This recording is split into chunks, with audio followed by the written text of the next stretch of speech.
we go to our next speaker, Catherine Mayer, who is Times Europe editor. She oversees the Europe, Middle East and Africa editions and is responsible for developing Times international coverage across all platforms. Her book, sorry, I can't say that word today. Immortality, The Pleasures and Perils of Living Agelessly was published in the UK and the US in 2011 and more recently has appeared in translation in Europe and Asia. She's also written a book on Britain's royals for Time. As Times London Bureau Chief, she received the Story of the Year award at the 2010 FPA Media Awards for her coverage of the British Prime Minister David Cameron's first overall visit to the US in 2000, and in 2001 she was shortlisted for the Orwell Prize for Political Journalism and for Political Commentator of the Year in the Comment Awards. Catherine Mayer is going to talk to us about this idea of a world run by women would certainly be a different place, but would it be a better one?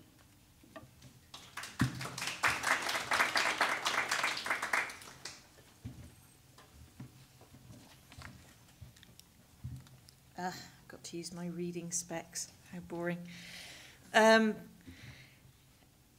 got very interested in this idea about what a world run by women would look like because I kept hearing people, mostly women, making assumptions that it would not only be different but better. After the collapse of Lehman Brothers sparked a global banking crisis, Christine Lagarde, who at the time was France's finance minister and since 2011 is managing director of the IMF, took to remarking that Lehman Sisters would have been better run.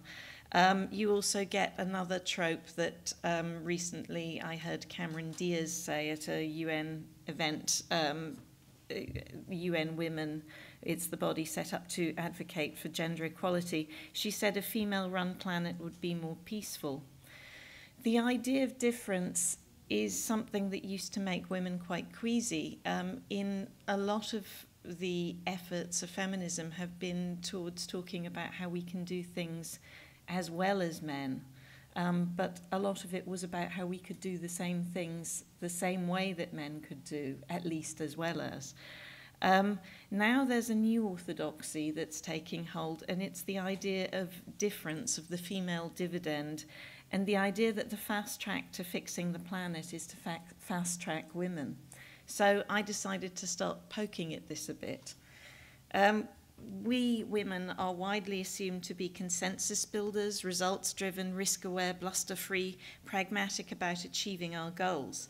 In December, there was political gridlock in the US. You probably heard about the so-called fiscal cliff that threatened not only the US with these automatic tax rises, but would have impacted on the global economy. And there was a group interview with the newly elected female senators, a record 20 female senators, with the ABC's Diane Sawyer. And one of them said, to get things done, we're the ones that want to work across the aisle. And another one said, if we were in charge of the Senate and of the administration, we would have a budget deal by now. Now, those 20 women form part of a record body to enter the 113th Congress. Until last year, the entire sum total of female senators ever to have served in the US stood at 16. And a lack of women in positions of power, historical and present day, in the US and elsewhere on the planet, makes it hard to assess the question of how women use power. Let me give you a few more statistics. Just 17 of the world's 195 countries are headed by women. Only one parliament, Rwanda's, has a majority of female MPs. A mere 7, tiny Andorra, Cuba, Sweden, Seychelles, Senegal, Finland and South Africa have reached parity or anything close to it. The global average of female representation in parliament is 19.6%. In the US, it's just got up to 17.8% with that record intake. Germany stands out from this picture. This, used to be the fatherland, the Vaterland, a word that for all sorts of reasons they don't like to use. And it's not yet a Mutterland, but it's significantly feminized. Voluntary quotas adopted by 3 of the 4 main parties during the 80s and 90s helped to drive the percentage of female parliamentarians to 32.9%, while Merkel has appointed, the Chancellor Angela Merkel, of course the first ever female Chancellor of Germany, has appointed a full 38% of women ministerial posts to women. The country actually grew prosperous way before this development, so we can't say Germany is doing better than all the other countries in Europe because it's run by women. But what we can say is that Merkel has managed to run 2 coalitions very, very successfully, including one which was a grand coalition. Very, very hard to imagine in the British context. That means Labour and the Tories being in coalition together, and she's running it. Male-dominated legislatures, by contrast, are defined by confrontation. Men make wars. They're the instigators of big projects like communism and the euro that go wrong on a big scale. So when you look at the state of the world today, it's very easy to imagine the other half of the population would not only be as capable of running the show, but perhaps a little better.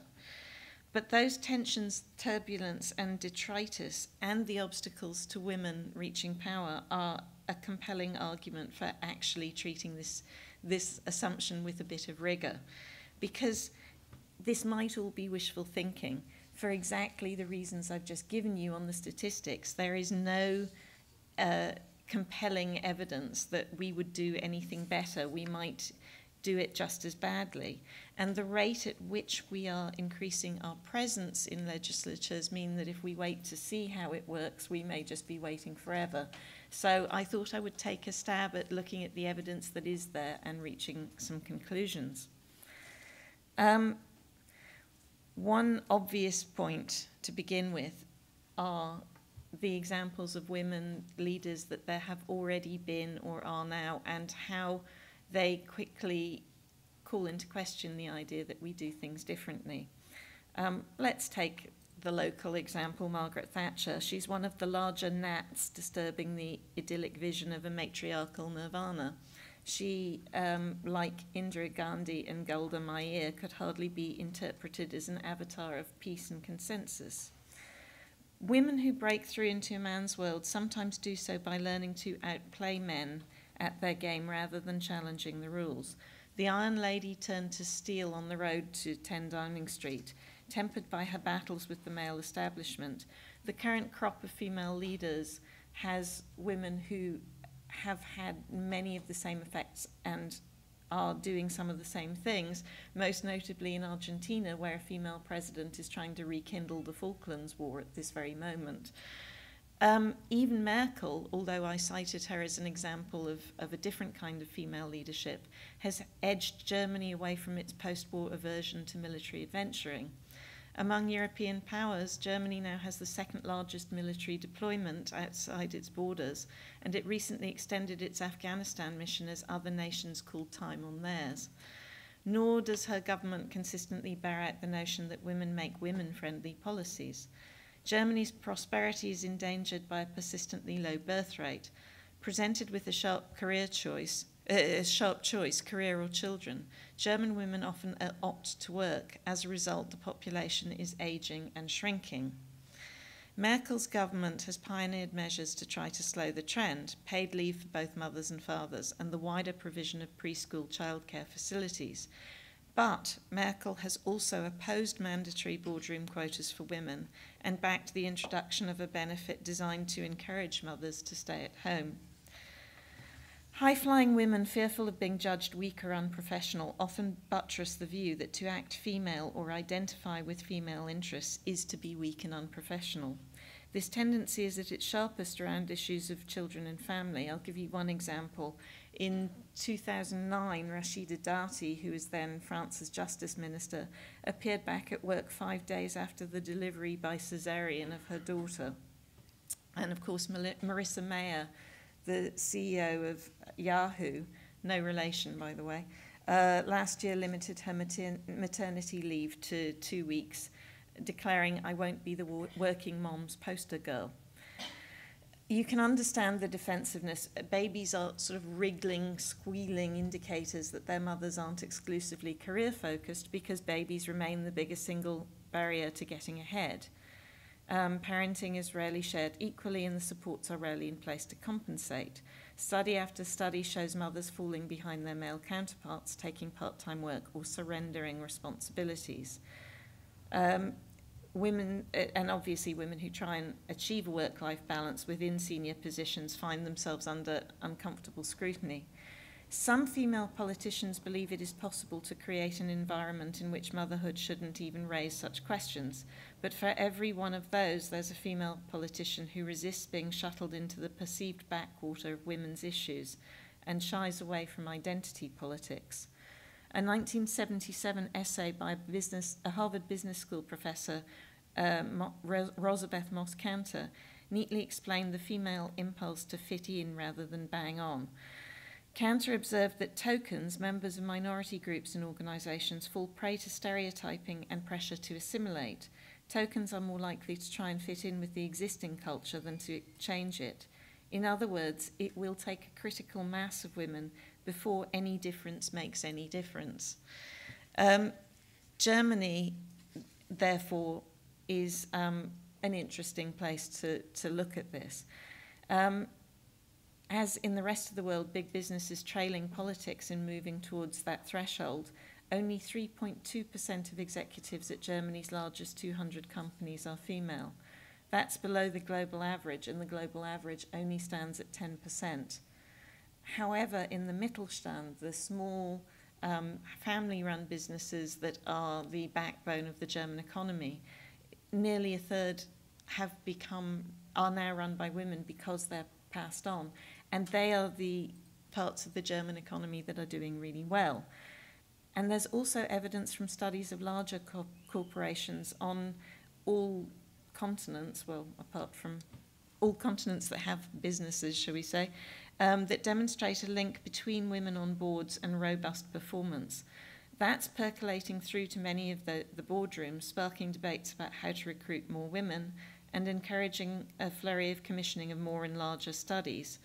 There's a study last year, for example, by Credit Suisse, 6-year study of 2,360 enterprises. They were very careful with this study to make sure that they were making fair comparisons, that they were not looking at sectors that were already doing better than other sectors, for example. But even after allowing for those factors, companies with some female representation at board level still outperformed male-only companies on a number of measures. That outcome mirrors the results of most similar studies. Parallel research links female participation in economies with the competitiveness of those economies. The World Economic Forum has compiled a report every year since 2006 called the Global Gender Gap, that according to last year's report shows a strong correlation between how a country educates and utilizes its women and its ability to thrive. Again, these studies aren't conclusive. Just as boardroom diversity might be a sign of a healthy company, so it's easy to mistake the signs of a healthy country for the causes of its prosperity. But the idea of a female dividend has prominent supporters. Hillary Clinton, at her valedictory speech as US Secretary of State, said the evidence is absolutely indisputable. If women and girls everywhere were treated equal to men in rights, dignity, and opportunity, we would see political and economic progress everywhere. So this is not only a moral issue, which of course it is an economic issue and a security issue, and it is the unfinished business of the 21st century. Until Clinton gets into the White House, she has quite a lot of unfinished business of her own. I won't go into too much about US culture, but US culture is very interesting because it was the crucible in many ways of the women's rights movement even. In 1848, there was a 2-day convention at Seneca Falls, upstate New York, which adopted a resolution that underpinned women's struggle for suffrage and other basic rights. inserting two key words into Thomas Jefferson's Declaration of Independence. We hold these truths to be self-evident, that all men and women are created equal. And Wyoming Territory granted women the vote as early as 1869. Now, US culture imbues all of us. I was born in America, and it imbues all of us with the seductive philosophy that anybody born in America can aspire to lead America. That has raised one generation after another of ambitious, assertive women who don't see their gender as a barrier to achievement. And yet, if you look at the statistics in America, it is much easier for us to rise in many other countries than in the States. I gave you the statistics on women in politics. Only 20 of the largest US companies, that's 4%, are led by women. Some of the best-known brands in the world have not one woman on the board yet. Facebook finally got round to appointing a woman in, I think it was last year, and Mark Zuckerberg then said she was a natural fit. That was the famous Sheryl Sandberg. But and Clinton may get to the White House, but for us, for her female compatriots, equality has stalled and meandered. You have to look at the culture wars muddying the picture. You have to look at people like Sarah Palin, who talked about an emerging conservative feminist identity. You have to look at another unsuccessful candidate for one of the top offices in the land, Michelle Bachmann. She, like many Tea Party women, rejects the term feminism and revealed during her 2012 campaign to be the Republican presidential nominee that she supported the evangelical doctrine of wifely submission.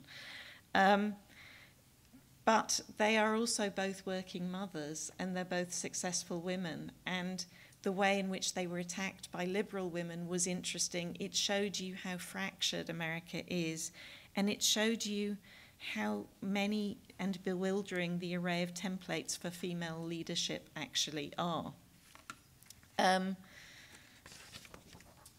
That bewildering array is actually an argument for to get more women into leadership, to get more women into legislatures. The prejudices and impediments that make the routes by which women come to positions of influence are varied and discursive. That means women not only bring thoughts and experiences that are different to their male colleagues, but there is often more diversity of thought and experience among women. The typical male US senator is white, wealthy, most of them are actually millionaires, likely to have a background in business or finance. Among that 2012 record intake I told you about, there are 10 lawyers because law is, so half of them are lawyers because that is a really common route by which women do come to power. But there is also a realtor, a social worker, and a cattle rancher. I'm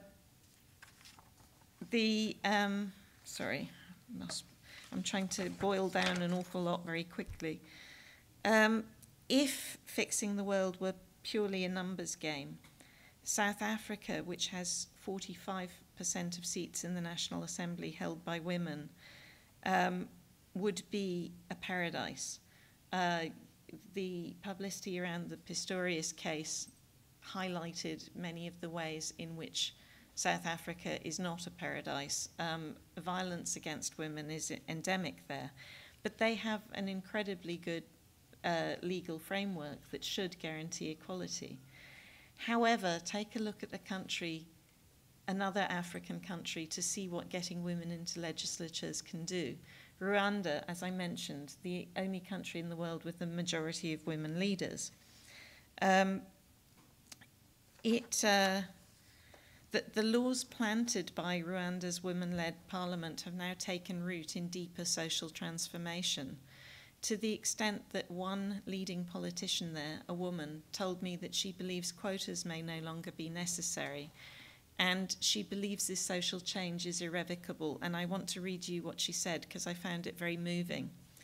It's almost a series of behaviour patterns that have become automatic.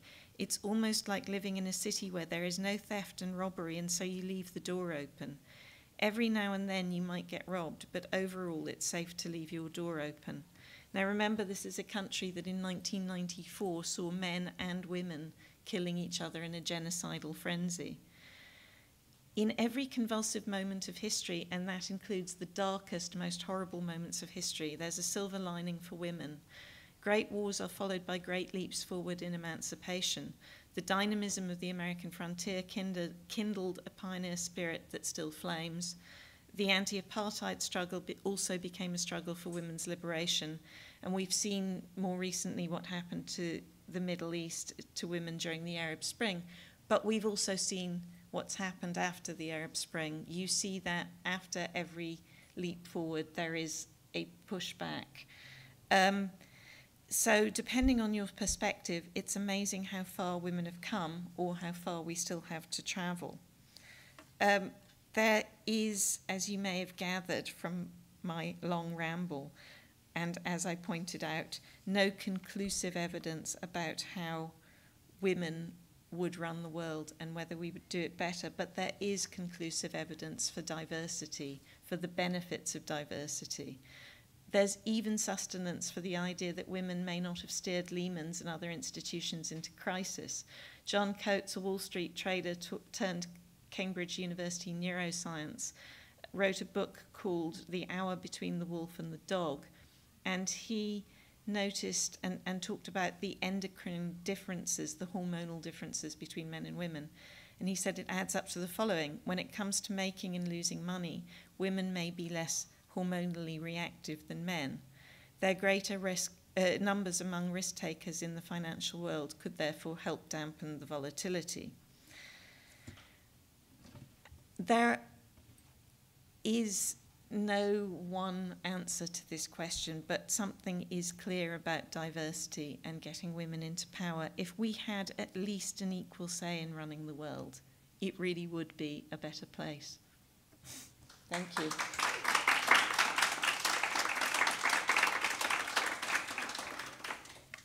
I did that at incredibly high speed, and I have no idea if I've gone over my time limit because I have so much research that I...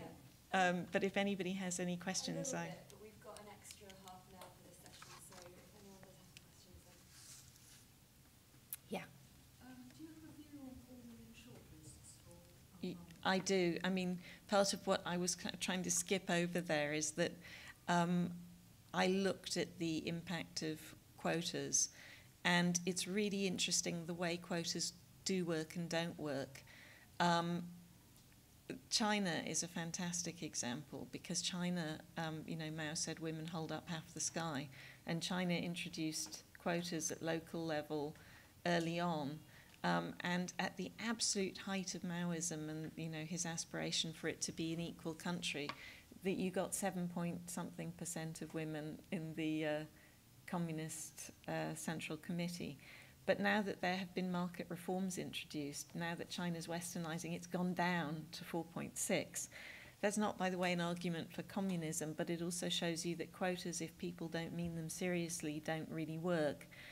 The Scandinavian countries, which I didn't mention, but are clearly, that's the part of the world where there are the most numbers of parliaments that are close to parity, the most numbers of there haven't been that many female leaders. There have only been 3. But there have been quotas in a lot of the parties, and a lot of them have abandoned them again. But because they have a cultural and legislative framework where the quotas were speeding a development that was already taking place, they really worked. And like Rwanda, those changes have been anchored in society. And even so, they found it helpful to have quotas to get women into the boardroom. I think the only way we will ever see change in any meaningful way is to have quotas both in business and in politics. And I absolutely understand the arguments against them, but I think the arguments for them are far more compelling. Anything else? Thank you.